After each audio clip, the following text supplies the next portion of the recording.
السلام عليكم حبايبي، شلونكم؟ ان شاء الله زينين. حبايبي رجعت لكم بعد غيبة تقريبا 3 سنوات على القناة. حبايبي اني كنت صاحبة قناة صدقة جارية للطبخ، وكان عندي تقريبا 30,000 متابع بالقناة. والقناة اني يعني توقفت بيها نشر، واليوم اني جاية فاتحة قناة جديدة. بصراحة هذيك القناة ما أقدر أنشر بيها لظروف معينة، يعني صار عندي خلل بيها.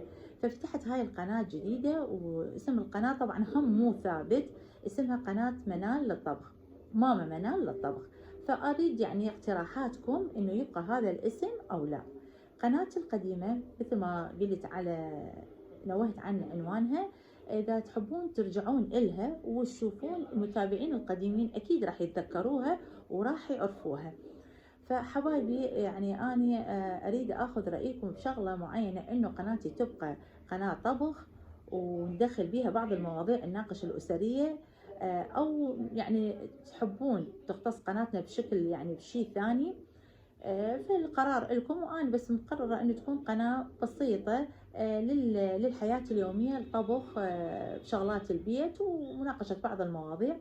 وأتمنى القناة تعجبكم وتنال رضاكم.